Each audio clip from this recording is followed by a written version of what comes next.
Saya domisili di Balikpapan Barat. Jadi memang di Balikpapan Barat ini agak lebih ke ujung dari Balikpapan lainnya dan juga memang kurang tersorot. Nah, ketika saya melihat, mungkin saya ke pasar, ke daerah-daerah pasar, itu banyak sekali sampah-sampah kanan kiri di tengah yang memang berserakan kayak gitu, yang memang padahal warga aja lalu lalang melihat tapi tidak peduli.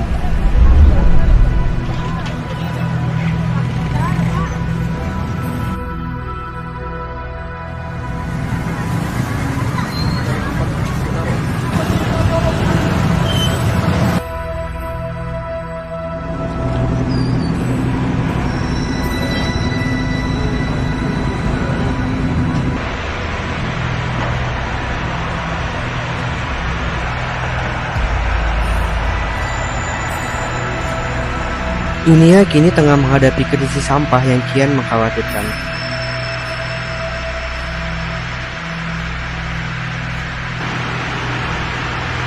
Produksi sampah global terus meningkat, hingga menyebabkan jutaan ton plastik berakhir di lautan setiap tahunnya.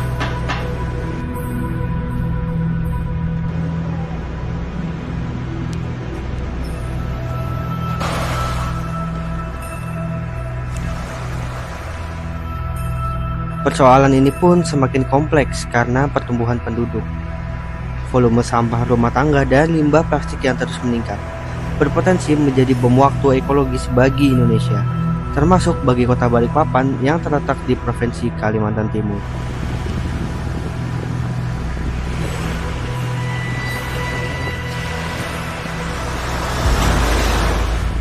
Ya, mungkin yang saya lebih greget karena kebanyakan anak muda itu tidak mau turun langsung kalau persoalan sampah. Karena kalau kita lihat aja, kebanyakan bank sampah itu dikelola masih sama orang tua. Padahal anak muda itu idenya banyak sekali. Seperti yang saya buat produk-produk kan berarti ini bisa dibuatkan dalam versi modern. Tapi tidak banyak anak muda yang melihat arah ke sana kayak gitu.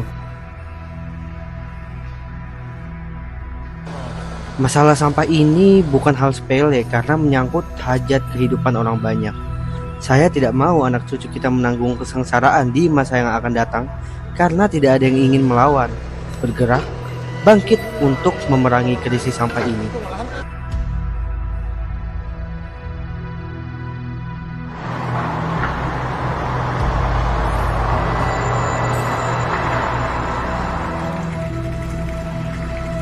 Lajunya perkembangan zaman berbanding lurus dengan ledakan populasi dan jumlah sampah yang kian tidak terkendali.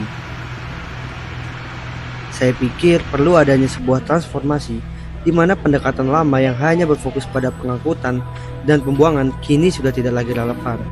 Anak muda perlu membuat gebrakan nyata, salah satunya berupa inovasi teknologi ataupun daur ulang. Awalnya itu memang dari idenya dia itu mau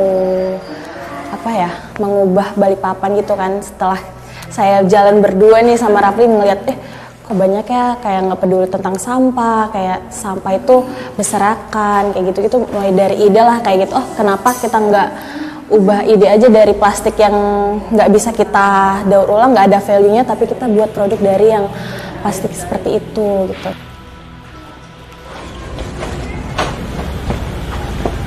Ini sih Kak, mau setor botol? Boleh, tapi kita timbang dulu.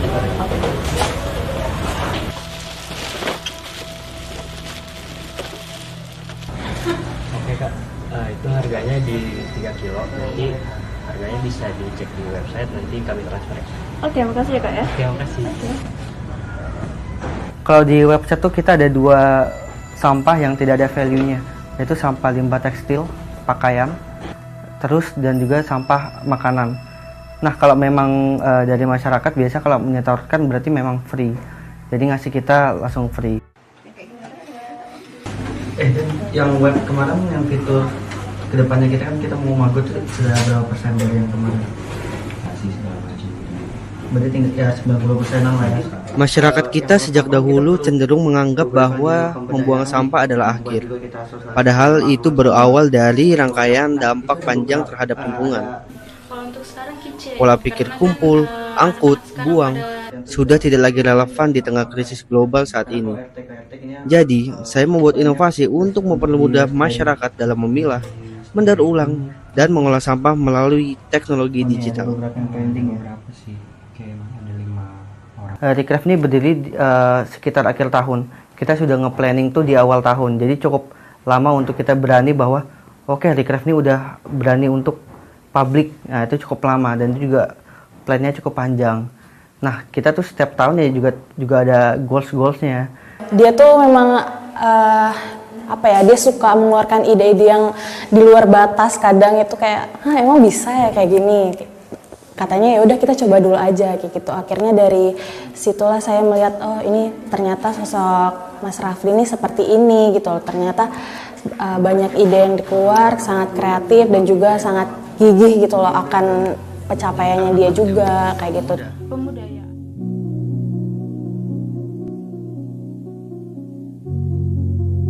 Sebuah inovasi berbasis website bernama Recraft berhasil tercipta sebagai bentuk perlawanan dari krisis sampah. Tujuan utamanya untuk membuat masyarakat tidak punya alasan lagi membuang sampah sembarangan. Ini ada orderan baru dari Ica, dia mau nyetor kardus sama botol plastik. Hubungin ya mereka, tanyain alamat. Kalau di Recraft tuh selalu membahas bahwa inti pasar kita tuh kemana, mau ke kalangan muda atau kalangan orang tua. Kalau ke kalangan orang tua kita biasanya ya tidak harus memaksa harus memakai aplikasi kami. Yang penting dia sudah menanamkan apa yang kami lakukan kayak memilah dan lain-lain. Tapi kalau khusus pasar-pasar kaum muda itu kita biasa untuk mengharuskan bahwa ya udah kita mulai digitalisasi aja. Jadi sampah tuh dari kamu waste trading store sampah, kamu bisa lihat loh data sampahmu tuh yang kamu kelola tuh berapa. Kamu juga bisa pamer loh ke sosial media bahwa wih keren juga aku bisa mengelola sampahnya tuh berapa dan juga bisa berguna untuk bumi itu berapa. Nah kebaikan-kebaikan positif kayak gitu yang harus kita sharing di sosial media harusnya. Ya kita biasanya ada 2 sistem. Jadi kalau di web itu nanti disuruh pilih collecting point atau titik bank sampah. Nah nanti dari sisi user tuh biasanya milih collecting pointnya yang terdekat rumahnya di mana, mungkin di selatan, barat dan lain-lain.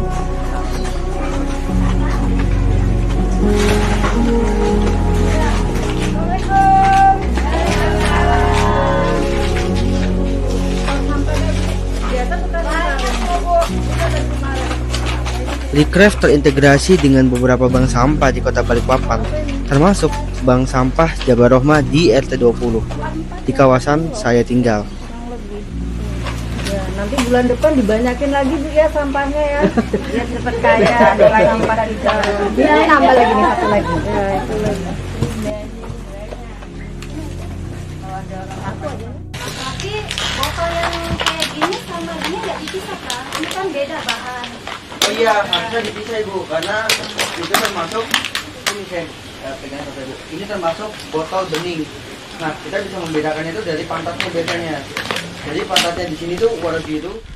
Selain layanan akses pembuangan sampah, momentum penjemputan di bank sampah sekaligus kami gunakan sebagai sosialisasi pemilahan sampah agar masyarakat juga bisa memilih dan memilah sampah mana yang bernilai. Biru muda sama bening paling banyak. Saat ini bank sampah kita masih ada 3 ya, di bank sampah induk, terus di bank sampah Jabar Rohmah, dan juga namanya Rupareka Collecting Point itu di Sepinggan.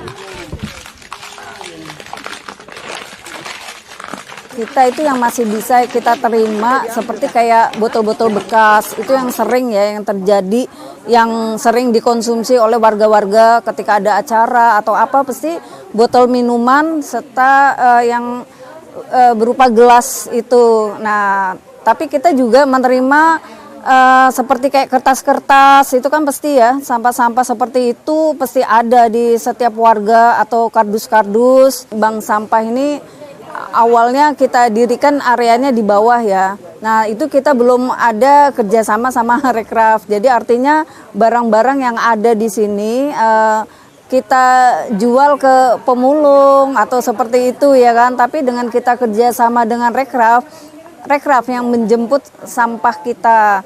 Terus kita ada lagi kelebihannya dari kita kerjasama dengan Rekraf.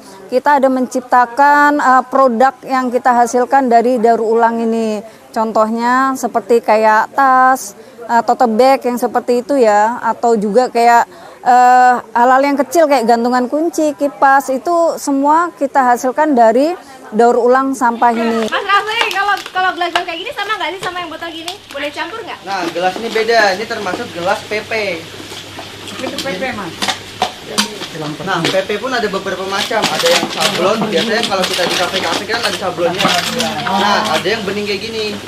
Nah, biasa kalau di pasaran tuh value-nya beda. Alhamdulillah sih ibu-ibunya jadi sadar, bisa memilah sampah. Terus kebetulan kami jadi menggampangkan kami juga untuk pembuangan sampah. Misalnya kita ada barang bekas apa, misalnya yang berat-berat gitu kan, kita nggak perlu lagi harus membuang ke tempat sampah sementara. Jadi ada dari rekanan bank sampah ini yang mengambil ke sini gitu. Jadi memudahkan kami untuk mengelolanya.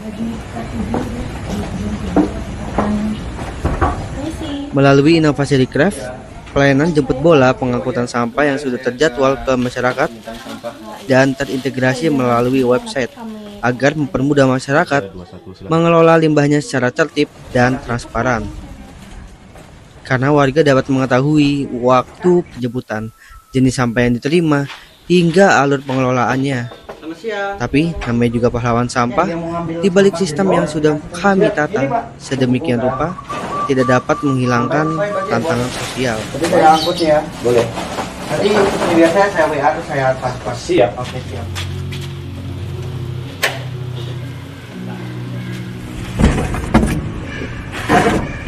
Tutup ya. Ya. Saya punya pengalaman. Saya punya kolam lele itu ada 3 itu ya. Tapi bahan pakan dari pelet murni, jadi secara ekonomis ya kurang untunglah, memberatkan. Jadi setelah dengan tahu makot ini, saya ya bersemangat mau coba makot. Nanti saya akan ya mulai dengan ternak lele lagi. Memang kota Balikpapan ini untuk TPA sudah tidak mampu lagi, sehingga dihimbau pada warga masyarakat, khususnya tiap kakak itu bisa mengelola sampah secara daur ulang. Ya saya senang dengan budaya makot ini, kita daur ulang sampah rumah tangga. Assalamualaikum. Nah ini baru datang. Kok lama betul baru diambilin sampahnya? Iya, biasanya kita kan dijadwal Bu. Kalau diaplikasikan kita biasa udah dijadwal per hari ini ke rumah siapa aja. Mungkin tadi rutenya pas ibu di rumah keberapa baru kejemput kayak gitu. Besok lagi yang cepet ya. Sampahnya saya ambil ya. Ini sampahnya ada sampah botol. Dari sisi admin kita biasa menginfokan bahwa Bu, hari ini penjadwalan sampah ibu dijemput pada hari ini. Jadi itu udah terisolasi pada tahap di WhatsApp oleh sama admin. Assalamualaikum Bu, sampai saya bawa. Hati ya. Ya, besok cepet ambilin.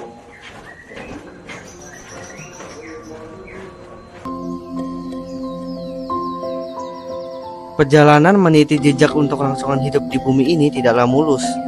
Bukan berarti dengan adanya gerakan membuat inovasi kesadaran masyarakat langsung berubah seketika. Seperti membalikkan telapak tangan. Suka tidak suka, mau tidak mau. Tantangan terberatnya bukan hanya adaptasi teknologi atau digital, tetapi berada pada proses membuat masyarakat konsisten dan berkomitmen untuk sama-sama menjaga lingkungan. Minimal mempunyai rasa peduli dari sehelai sampah.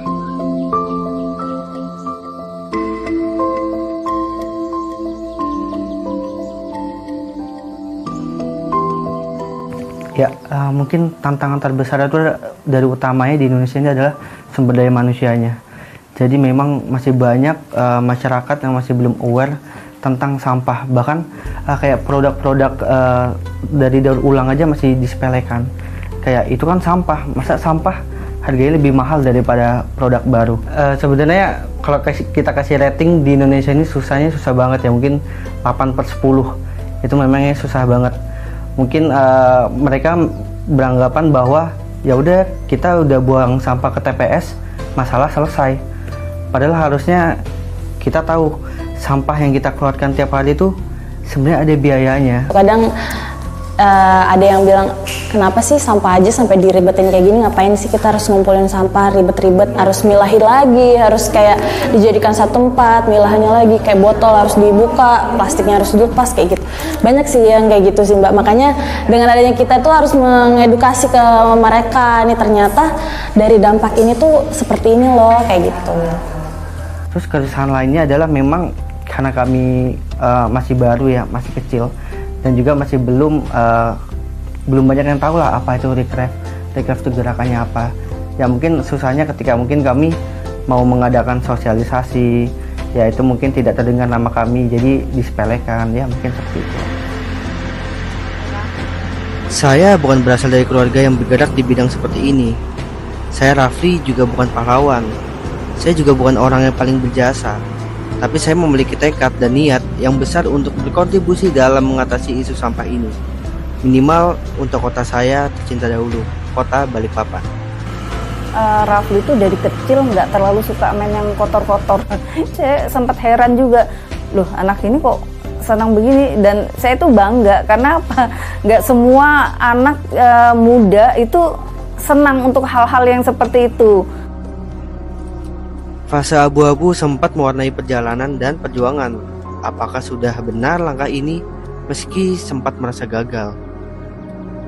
Ya kalau rasa down tuh pasti.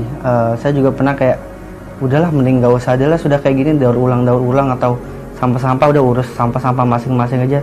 Capek juga mengedukasi, kalau habis mengedukasi habis itu pulang dilupakan. Nah lama-lama kan kayak gitu capek dengan sistem yang berulang-ulang seperti itu. Cuma saya mikir lagi, ada satu pepatah bahwa kalau kita jaga bumi maka bumi juga jaga kita. Di bawah Recraft, setelah ada edukasi pengelolaan sampah ini, alhamdulillah warga sadar akan sampah, sadar manfaatnya, dan lumayan gitu untuk penambahan uang belanja gitu. Satu fondasi penting yang membawa kami terus melangkah, yakni nilai kebermanfaatan yang bisa kami berikan akan menjadi pahala kebaikan untuk anak cucu ke depan.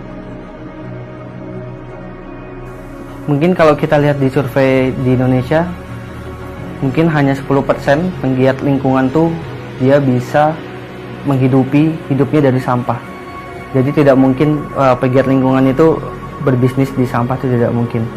Bahkan kita Recraft aja berdiri kayak gini, pasti kita juga banyak nomboknya daripada kita mendapatkan hasilnya. Tapi tujuan kita kan adalah supaya pemberdayaan masyarakat. Jadi masyarakat ini bisa bergerak secara mandiri.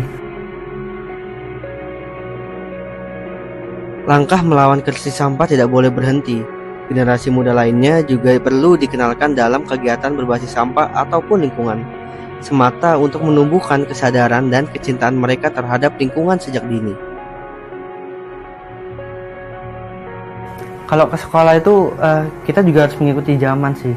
Jadi edukasi tidak hanya pure kita melakukan edukasi, kamu harus buang sampah ini. Tapi zaman sekarang tuh suka yang seru-seru. Jadi kita juga melakukan workshop supaya apa? Mereka ini excited bahwa juga, wih, ternyata sampah ini bisa juga dilakukan kayak gini. Ternyata alat-alatnya bisa saya temuin juga loh di rumah kayak gitu. Kadang kalau misalnya kalau anak-anak sekolah kan dia karena ngeliat ini lucu kayak gini, nah itu suka gitu loh. Ternyata di Balikpapan ada komunitas tentang para pemuda-pemudi, cara mengelola sampah dengan baik. Dan itu juga mengajak kita, para anak muda, untuk ikut serta komunitas Recraft ini untuk menjaga dan mengelola lingkungan dengan baik. Seperti kita tahu bahwa isu tentang sampah ini sangat luar biasa di media sosial ataupun di sekitar, dan kita tahu bahwa sampah ini jadi momok untuk lingkungan gitu. Jadi saya rasa penting sekali untuk anak-anak tahu bagaimana cara untuk mengelola sampah yang baik. Perjuangan melalui Recraft tidak hanya sebatas tahap sosialisasi, tetapi sebuah aksi. kolaborasi komunitas-komunitas muda lainnya untuk bergabung bersama. Misalnya saja kegiatan membersihkan area pantai agar tidak menjadi lautan sampah. Ya, jadi Recraft tuh selalu membuka kolaborasi, mau di segala sektor, tidak hanya sektor lingkungan, mau kita kolaborasi di sektor pendidikan, mau kesehatan, kita selalu membuka. Jadi mari kita sama-sama, jangan hanya satu komunitas saja yang bergerak, tapi kita bergerak bareng, kita sama-sama melakukan edukasi, kita sama-sama melakukan pembinaan kepada masyarakat. Kalau untuk kolaborasi bersama Recraft itu kurang lebih ada 5 kali selama kurun waktu 2 tahun. Kami memang memiliki kegiatan di bidang yang sama, yaitu bidang lingkungan. Untuk Recraft sendiri sering mengajak komunitas, yayasan skema, dan komunitas yang ada di Kota Balikpapan untuk melaksanakan kegiatan yang berbaur dengan kegiatan lingkungan. Perubahan tidak lahir dari kenyamanan, melainkan dari keberanian untuk konsisten berbuat baik. Hal ini lebih dari sekedar trofi atau sertifikat. Pencapaian terbesar adalah ketika tumbuhnya kesadaran bahwa perjuangan yang dilakukan dengan hati tidak akan pernah sia-sia. Prestasi yang mungkin membanggakan buat saya dan Recraft itu kemarin pemuda pelopor di bidang teknologi. Jadi di mana pelopor itu sebenarnya tugasnya cukup berat ya, gimana kita mau peloporin, kita juga harus berdampak juga ke masyarakat. Ya, kalau yang paling tinggi dan membekas tuh mungkin kemarin ya, kita lomba Creative Asia di Palembang. Itu kita melombakan inovasi kita, sebuah aplikasi Recraft di sana. Nah, itu memang cukup membekas dan memang memoris bagi kami karena memang perjalanan yang tidak mudah untuk menuju ke sana. Recraft bagi saya khususnya bukan hanya sekedar komunitas, tetapi sudah menjelma sebagai gerakan sosial, gerakan pemuda, dan gerakan perubahan.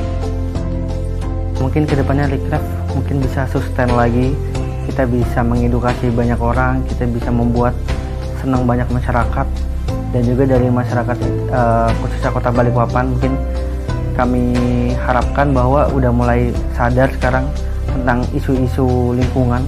Untuk Rafli tetap semangat, tetap pada tujuan awal, bekerja itu dengan ikhlas, apapun yang kita hadapi, rintangan seperti apa, tetap maju, tetap fokus. Jadi semangat maju terus buat Recraft.